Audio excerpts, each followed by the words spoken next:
mas nem a gripe vai me impedir de fazer o que eu tenho que fazer hoje. Tem esse detalhe também. Né? A gente fica assim, eu estou assim meio assim, não é? Mas Deus nos ajuda quando nós estamos tão aperreados, em situação tão difícil. É justo que nós também ofereçamos a Deus um pouquinho de esforço. Nós estamos para terminar o livro de Josué, está bem pertinho.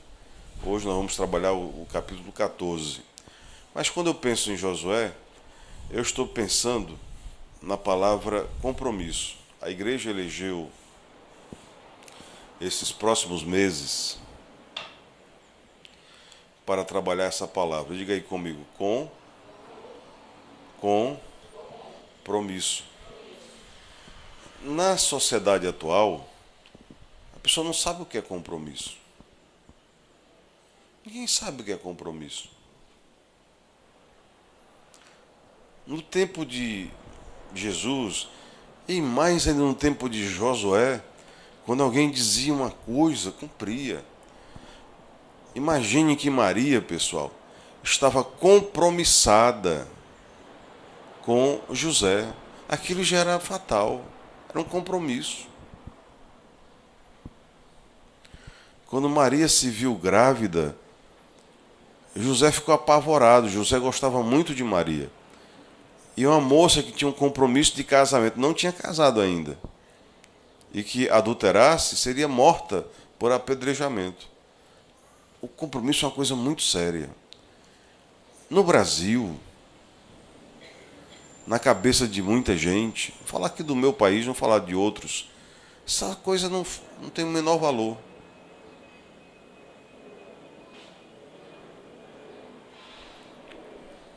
A pessoa tem um namoro, não tem compromisso com o namoro.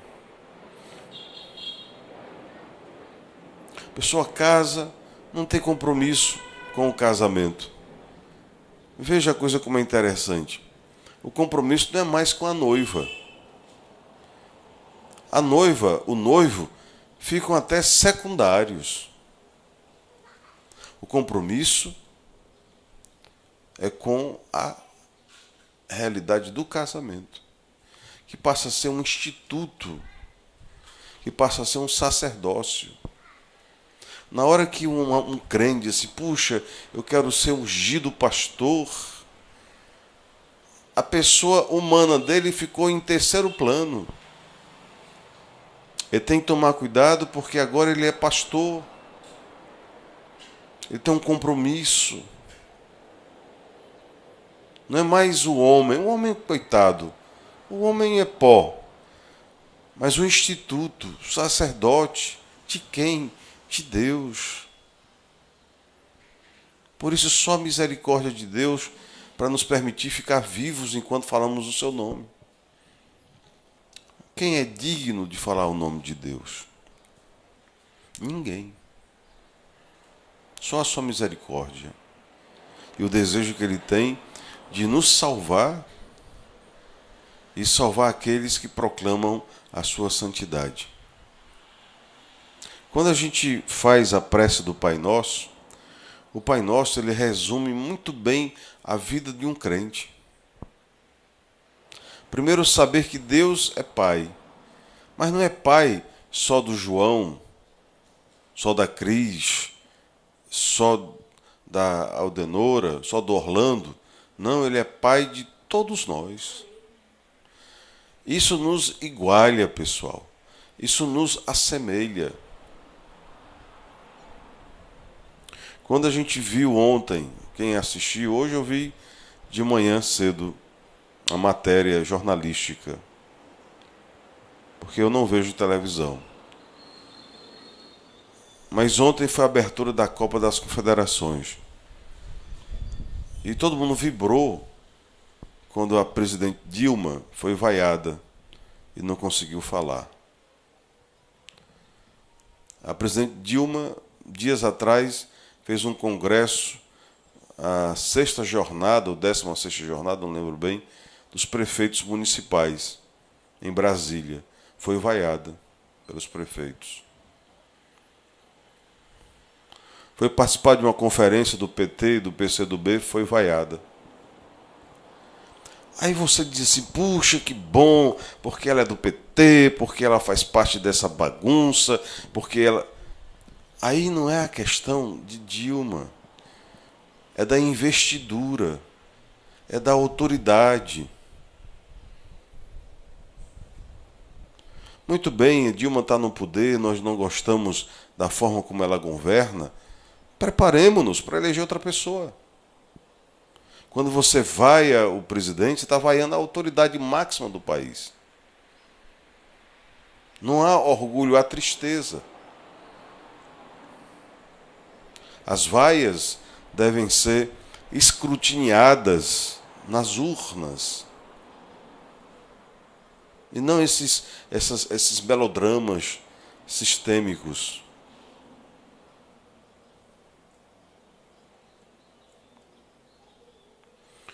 Eu vi essa semana a juventude, os adultos, fazendo uma passeata, Fortaleza apavorada. E aquela coisa assim me chamou a atenção. Pacífica, apitinhos, o pessoal pintou a mão de vermelho. Como é que se faria uma ação que repercutiria na nação e no mundo? Era se ninguém tivesse ido para os jogos. Assim você diria que estaria contra aquele governo.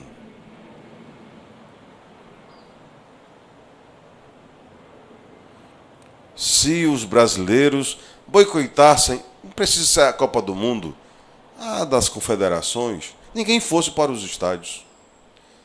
E perguntado ao povo por que não ia, como é que a gente pode ir festejar, brincar, vivendo uma onda de violências dessas, vivendo uma onda de miserabilidade, educação baixa de qualidade, preços altos.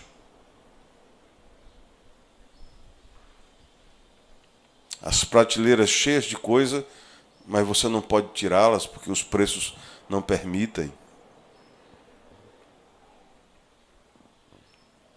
Fizeram a passeata, no dia seguinte, o governo do estado anunciou que nas próximas 2 semanas, nos jogos do dia 19 e dia 27, todos os dias vai ter show na Praia do Iracema.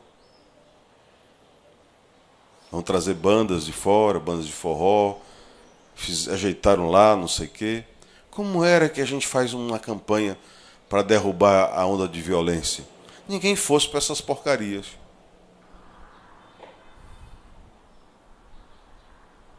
Não pisasse um cearense desse forrobodó. Povo alienado. Povo com cara de gado. Povo marcado. Povo feliz. Isso é revoltante. Como é que Josué, como é que Moisés deu uma resposta para o Egito? Quero sair desse lugar. Não vou pactuar com os seus deuses, com as suas festas, com as suas orgias. Em casos tais, a ausência, o silêncio, gritam mais do que esses apitaçozinhos papagaiados.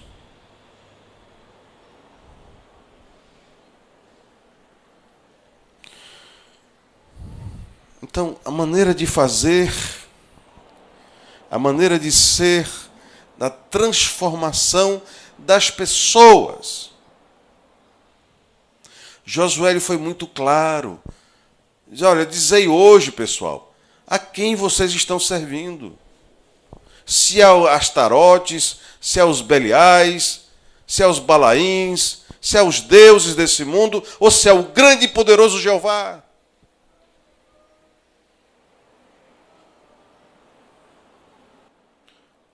Isto é que precisa ser dito. Eu não posso comungar com duas. Como é que eu vou para um estádio, meu amigo? Como é que eu vou para um forró desse, minha amiga? Como é que eu vou fazer de conta que não está acontecendo nada?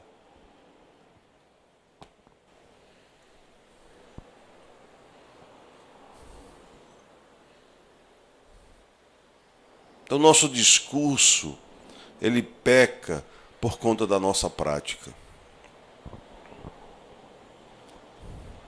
Então, é preciso que você estude a palavra de Deus. É preciso que você conheça a essência da palavra de Deus. É necessário que você internalize a palavra de Deus para compreender o que está acontecendo. Nós estamos dentro do Egito.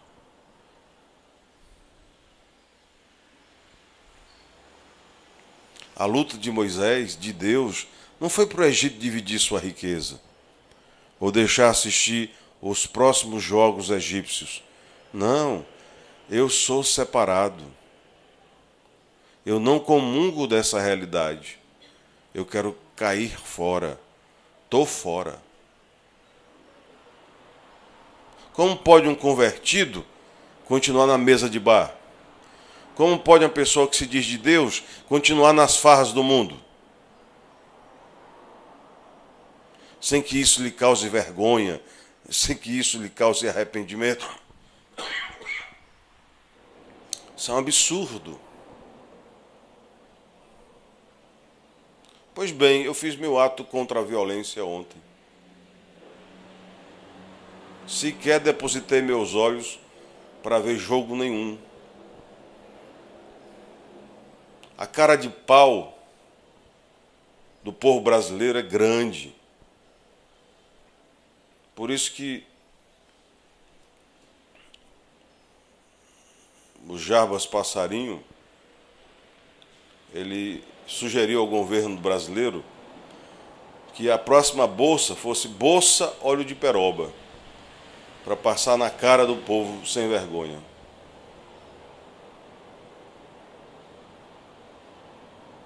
Então nós temos que entender o que é a proposta de nosso Senhor.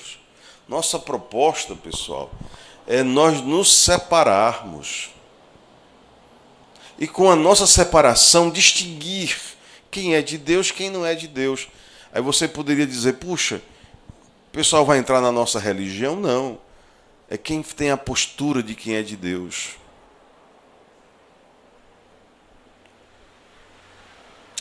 A Bíblia fala na boca de Jesus que um pai tinha 2 filhos. Aí disse para o primeiro, meu filho, faça isso aqui. E o menino disse, de jeito nenhum, lá vou fazer, estou fora. Chegou para o segundo e disse, meu filho, faça isso. Ah, pai, pode deixar, o senhor é tudo para mim, vou fazer tudo o que o senhor está me mandando. Minutos depois, horas depois, o primeiro que disse que não ia fazer, arrependeu-se e fez. O segundo que disse, vou fazer, eu estou com você, não fez de jeito nenhum. Aí Jesus perguntou, qual dos 2 fez a vontade do meu Pai? Qual dos 2? Qual dos 2? O primeiro ou o segundo? O segundo? O primeiro ou o segundo, pessoal? Vou fazer igual o Silvio Santos. Quem é do primeiro, venha para cá. Quem é do segundo, venha para cá. Acabei de contar, pessoal.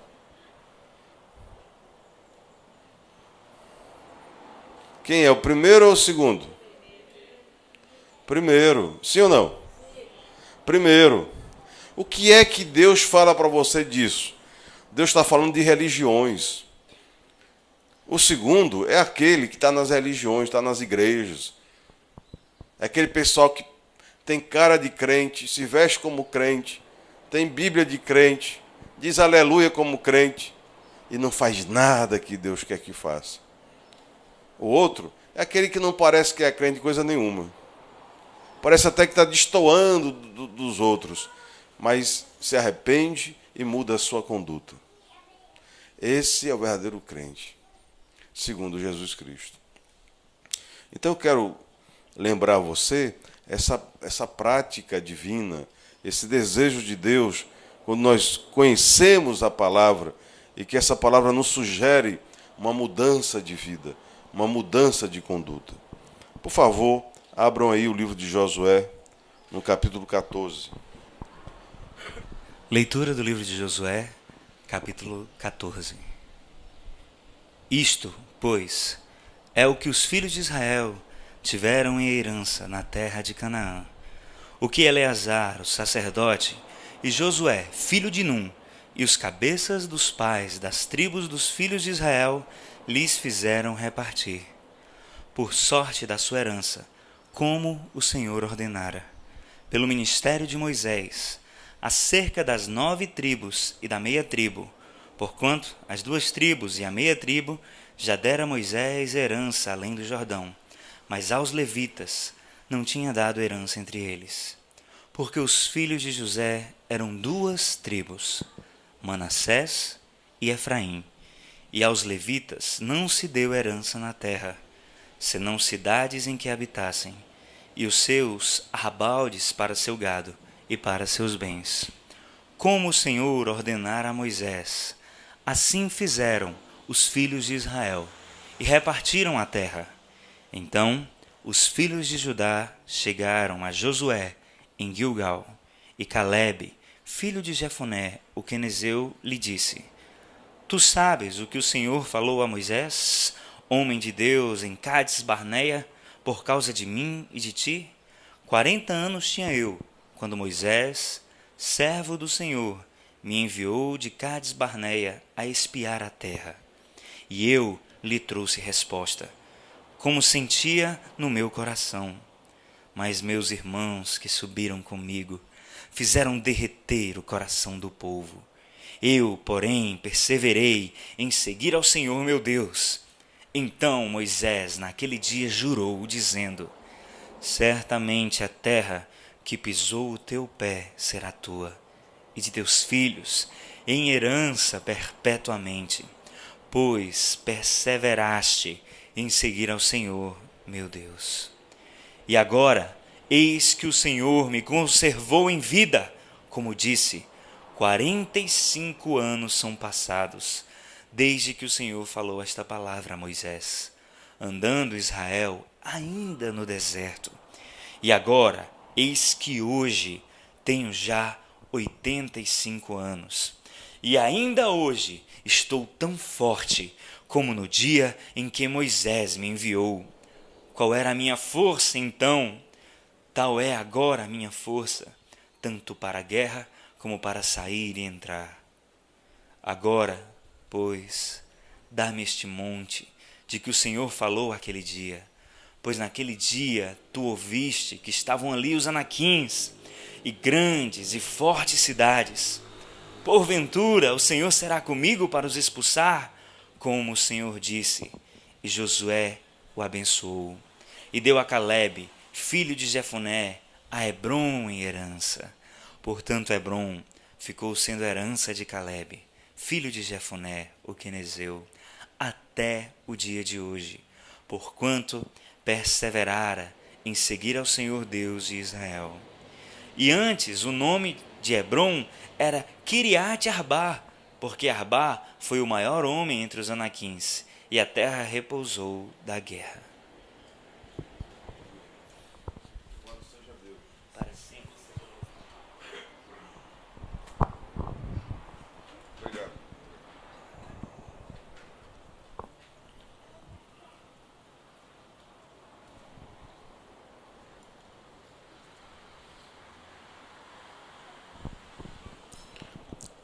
Esse texto, ele é um texto coroador de uma jornada.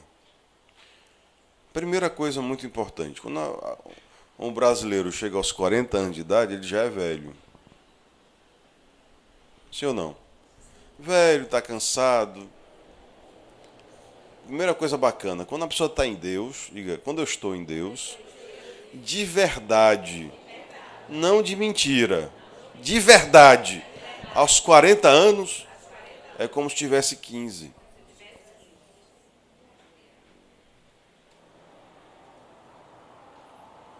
Porque o Senhor diz que o Todo-Poderoso renova as nossas forças, dá asas como das águias e pernas como das gazelas. Rejuvenesce o velho. O que nós estamos olhando? Nós estamos olhando promessas, compromisso. Sabe o que Caleb está dizendo para Josué? Ei, você está lembrado da promessa de 45 anos atrás? Muitos irmãos, pessoal, não fazem, não é esquecer, não fazem um pedido que é feito de manhã para logo mais à noite. Os irmãos esquecem com uma facilidade muito grande os votos, as promessas que fez. É uma amnésia completamente desfocada, completamente fora do estilo. Nós vemos aqui que o nosso Deus é um Deus de promessas, mas não só de promessas. É um Deus que efetua, que cumpre as suas promessas. Ninguém pode olhar para Josué e Caleb e dizer: a vida desses dois foi muito fácil. Pode? Hein, pessoal? Nós que conhecemos a palavra de Deus, podemos dizer que a vida deles foi fácil? Todo dia guerreando, todo dia batalhando, todo dia escapando, todo dia lutando com um povo trabalhoso. Mas a gente pode ver que Deus protegeu esse pessoal o tempo todo. A gente pode ver que o que Deus prometeu, cumpriu. Vou te dar uma terra boa, você vai viver bem, vai ser próspero, vai ser não sei o que, vai ser tudo. Embora tenham saído do Egito de mão abanando.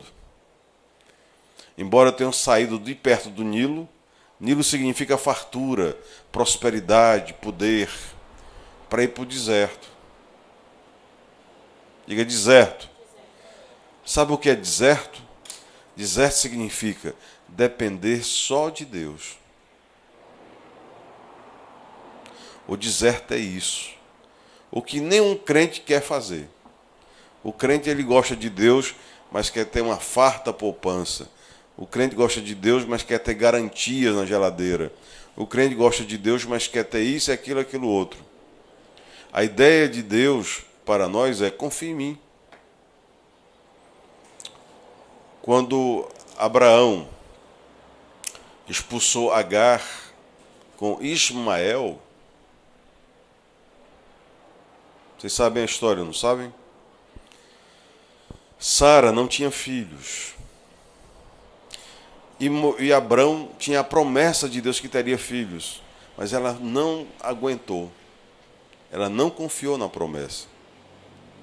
Deus tem uma promessa para você, ele diz: você vai ser feliz, mas você não acredita, você não espera, você vai buscar a sua própria maneira de ser feliz. O segredo da palavra de Deus é confiar nele, fixar o olhar nele. Não te preocupes, Deus é tudo em todos. Ele sabe exatamente o que nós precisamos para as nossas vidas.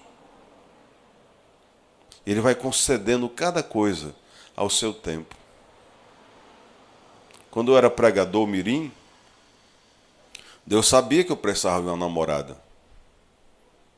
No dia que eu parei de procurar a namorada apareceu. Deus sabia que eu precisava de um trabalho. Eu sabia disso. E na hora que eu precisei trabalhar mesmo, Deus me deu o trabalho. E o mais engraçado, o mais polêmico, o mais estarrecedor foi que o meu trabalho surgiu das pregações que eu fazia.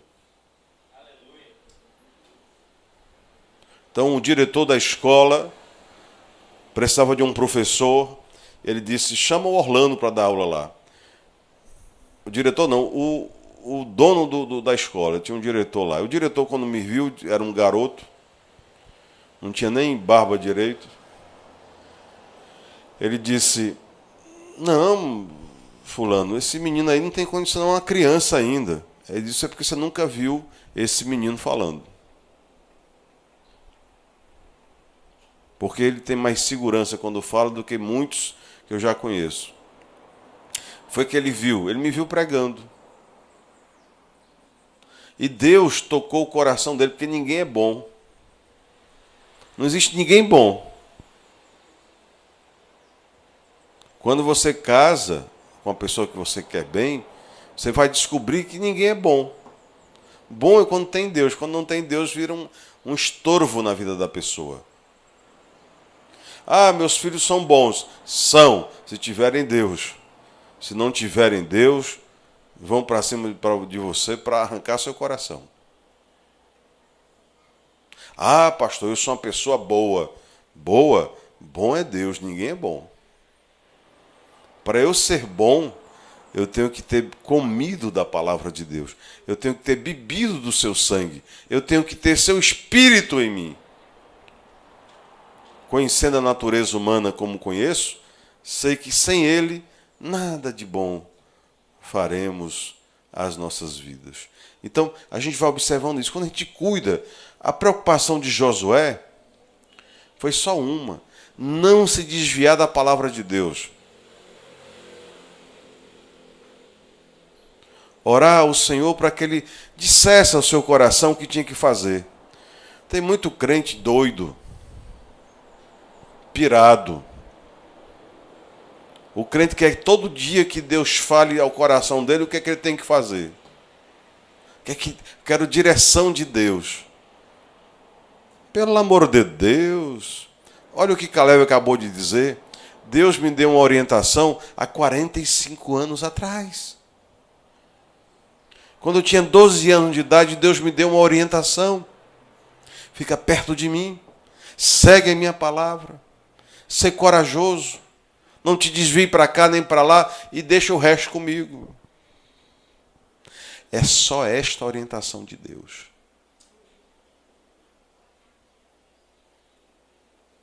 Mas aí eu não tenho uma palavra para aquela situação.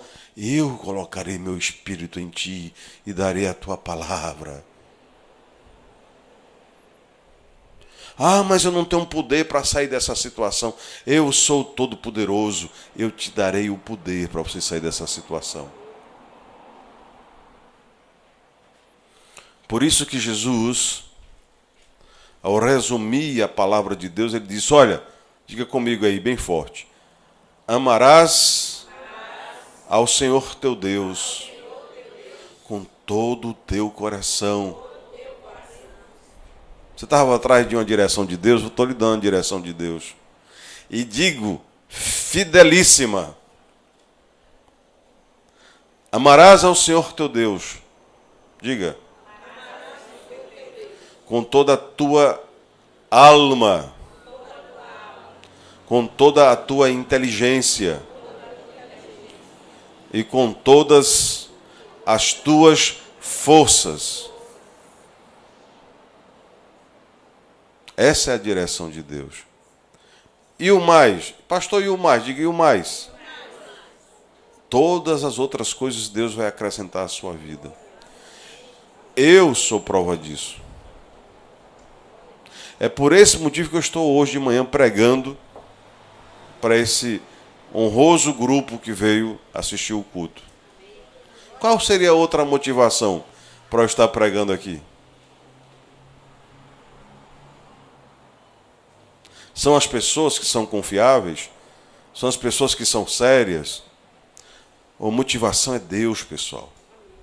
É acordar de manhã e dizer, Senhor, por ti, Senhor. Porque tu tens sido bom para comigo.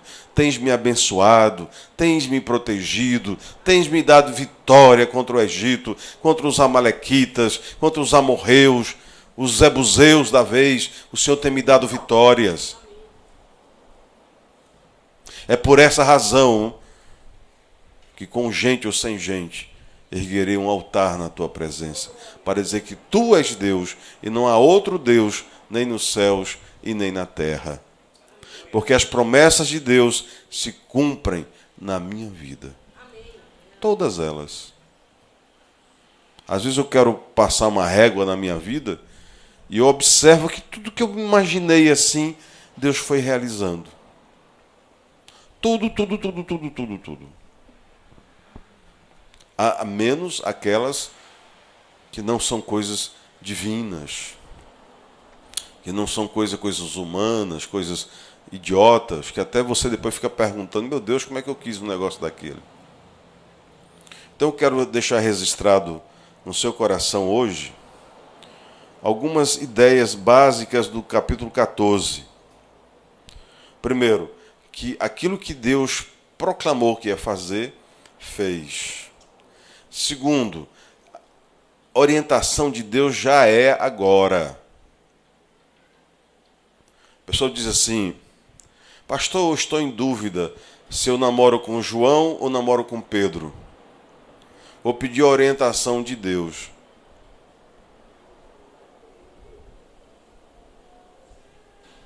No final, a gente sabe que a pessoa vai ficar com aquela que ela sente química. Porque se tivesse a orientação de Deus mesmo, ficaria era solteira. Que a palavra de Deus diz assim, uns nascem eunucos e outros se tornam eunucos por causa da palavra de Deus. Paulo diz, o bom é que ninguém case, mas se está ardendo de desejos, então que convole o matrimônio. Mas que o casamento, ele jamais seja separado. E o que é que as pessoas fazem? Totalmente diferente disso aí. A gente enche o coração de desejos, de vontades, e vai atropelando como se fosse um trator a palavra, os bons costumes, a moral, a decência, a ética, a postura. E não vai ser com a passeata de apitaço que nós vamos mudar isso. Porque o mesmo povo que está lá reclamando da violência é o mesmo povo que está na Copa do Mundo, tomando sua cervejinha, pulando, saltitando. É o mesmo povo que vai para o Encarna não, para o Carnatal, que é chamado de Encarna, o Fortal. Se o povo está preocupado mesmo com a violência, primeira coisa, como é que vai festejar, como é que vai brincar num país de tanta violência? É uma incongruência, é uma incoerência muito grande. Por que fazer uma coisa se nosso coração não está pronto para realizar as coisas, as obras de Deus? Então eu quero deixar para você essa ideia de que todas as promessas que estão na Bíblia, Deus vai cumprir na vida daquele que cumpre as promessas que Deus exige da nossa parte. Ah, pastor, eu queria muito que essas coisas de Deus acontecessem na minha vida. Eu não vejo acontecer. Eu digo, não vai acontecer. Mas não é uma promessa de Deus, é um contrato, é um Deus de pactos. Todo contrato, meu amigo, tem direitos e obrigações. Os tupiniquins só querem direitos. E os cultos se tornaram em supermercados. Ou para prateleira de cura, ou para prateleira de prosperidade, ou para prateleira de sucesso, ou para prateleira de varão. Oh meu Deus, eu quero um varão. O culto deveria ter uma única prateleira. Salvação da minha alma. A prateleira dos que são salvos. E o que é que eu tenho que fazer para chegar lá? Muita renúncia, pessoal. Sara não acreditou nas promessas de Deus. Então instigou Abrão a namorar com Agar. Mas diga, Deus de tudo faz uma bênção. Agar gerou Ismael. Amém, pessoal? E Abrão colocou Agar e Ismael para ir para o deserto.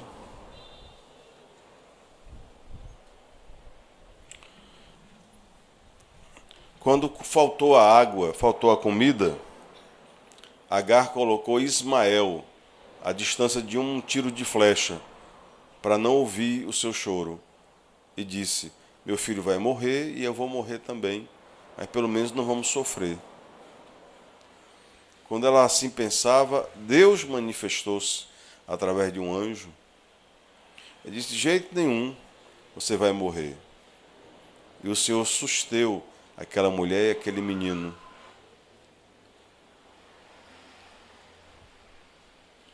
Anos depois, Agar era uma escrava egípcia. Anos depois, José estava no fundo do poço.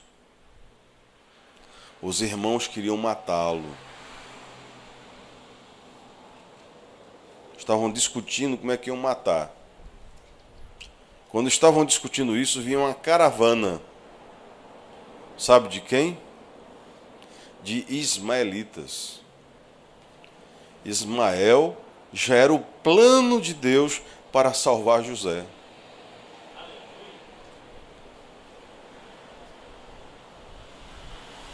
Os ismaelitas compraram José e levaram para o Egito.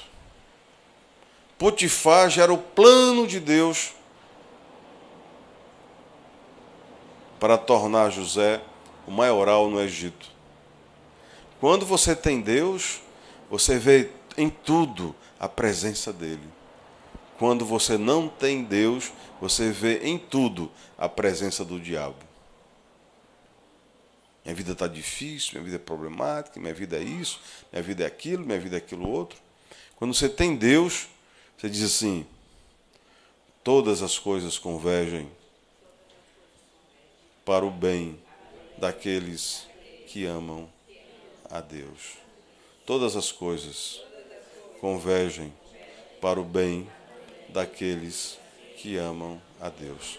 Vamos ouvir o Salmo 96? Cantai ao Senhor um cântico novo. Cantai ao Senhor, todos os moradores da terra.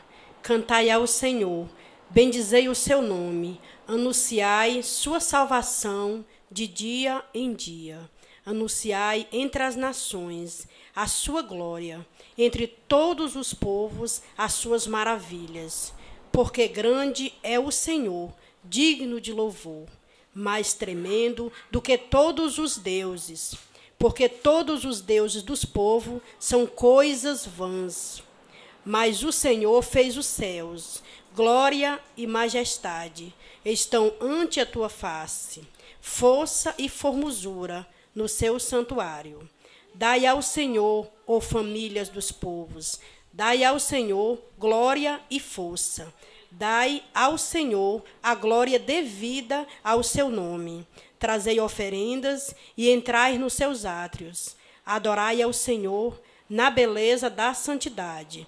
Tremei diante dele, todos os moradores da terra.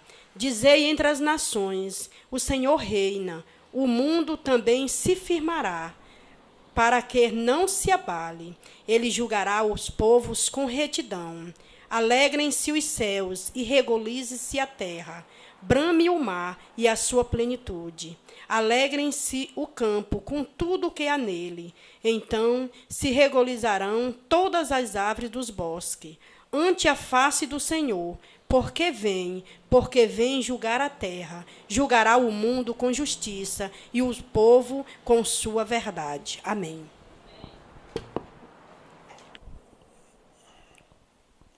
A igreja, pois, está com essa campanha, que é uma campanha de compromisso. Compromisso. O compromisso, às vezes a pessoa diz: puxa, o pastor vai casar alguém. Não, não caso ninguém. Quem se casa é o casal. O pastor, ele celebra o casamento. Então, esse compromisso de que eu estou falando não é o que a gente vai dizer aqui: eu aceito Jesus, eu aceito. Desgraçadamente, isso não está servindo. Semana passada, na revista Veja, um ex-pastor da Assembleia de Deus fundou uma empresa para propiciar a formação de igrejas lucrativas. Isso só depõe contra a nossa fé.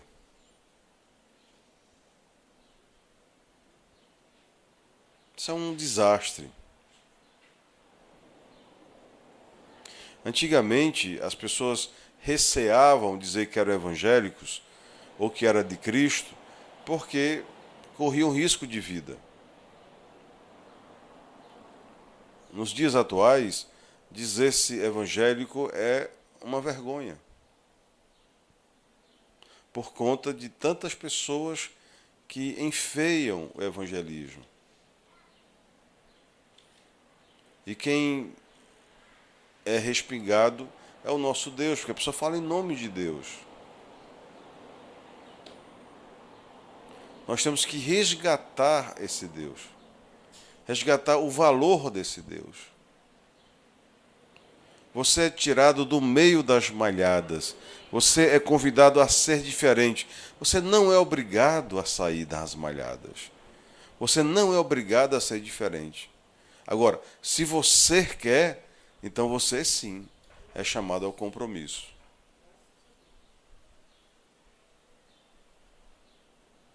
E compromisso, amigo, não brinca. É por isso que o sacerdote diz assim: você promete ser fiel, promessa, ser fiel à sua esposa na saúde, na doença, na velhice, na pobreza, na riqueza. Bem podia dizer também: você promete ser feliz e paciente nas TPMs, nas angústias, quando a pessoa não tiver mais nada para lhe oferecer. Porque a gente acha bonita a história de Josué. Olha só, pouco mais de uma dezena de capítulos encerra a saga de Josué e Calebe. Mas foram 45 anos. Será que foi só festa, pessoal?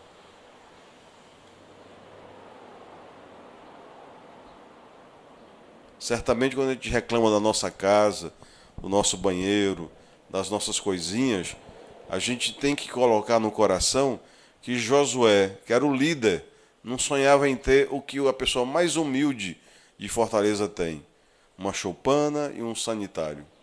No meio do deserto, sem conforto, sem nada. E firme ali com Deus. É isso que eu quero lhe dizer. Preparemo-nos, porque nem sempre vai ser fácil. Mas, independentemente das facilidades, vamos ser vencedores. Porque vencer não é chegar no fim da batalha e ganhar, não. Vencer é chegar ao fim da vida com Deus, dando a mão a Ele, dizendo: meu Senhor, se o Senhor me livrar aqui dessa cova dos leões, se o Senhor me livrar dessa fornalha, eu vou te dar glórias. Mas, ainda que eu não consiga me livrar dessas coisas, nem assim eu vou deixar de segurar na tua mão.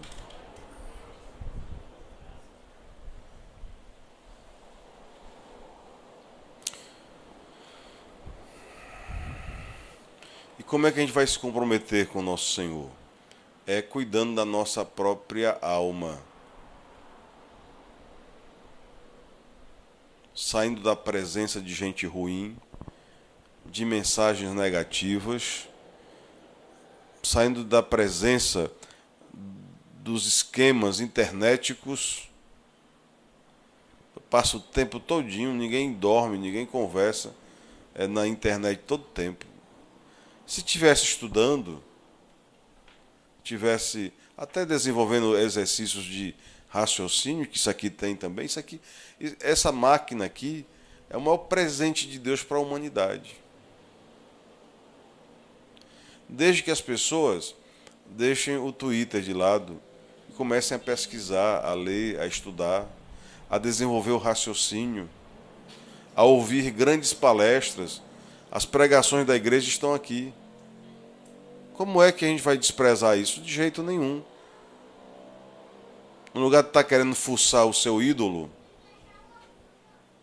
nessa igreja nós não temos ídolos, nós temos a Deus. E buscamos a Deus com todo o nosso ser. Amém? O Pai Todo-Poderoso abençoe você e lhe guarde. O Pai Todo-Poderoso esteja nas suas entradas e nas suas saídas. O Todo-Poderoso Jeová proteja a sua família, a sua casa e a sua própria existência. Senhor Deus, abençoai as nossas oferendas, para que multiplicadas mantenham por um milagre essa obra. Diga comigo, por um milagre, Senhor, essa obra. Somos tão pouquinhos, não é? Só um milagre. Todo mês é um milagre de Deus aqui sobre nossa casa. O pastor que é doido por dinheiro, aí lascou. Aí piora tudo. Eu vou fazer um curso aí com o pastor da Assembleia lá. Eu, pastor, diz ele que uma igreja que não fatura 500 mil por mês, ele dá umas aulas lá de como faturar, no mínimo, na primeira semana, já 20 mil reais. E a aula diz o seguinte: fazer pregação para menos de 100 pessoas não tem futuro. Eu digo, então eu estou sem futuro.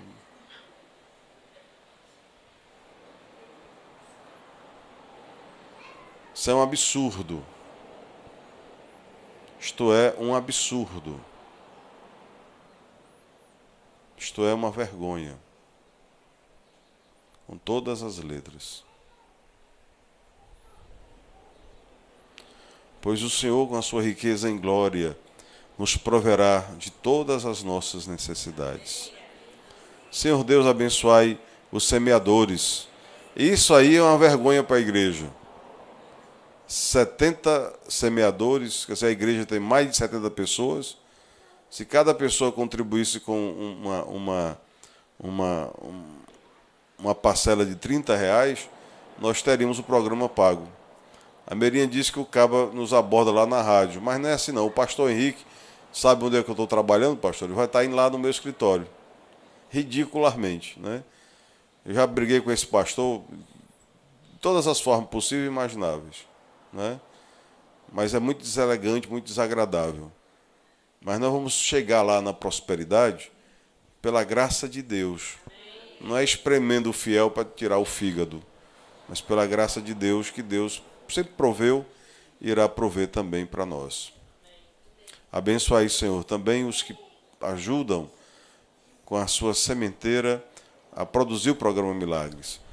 Obrigado, Senhor, por todas as pessoas que lá estão, sábado após sábado. Não importa o que tenham que fazer, estão lá.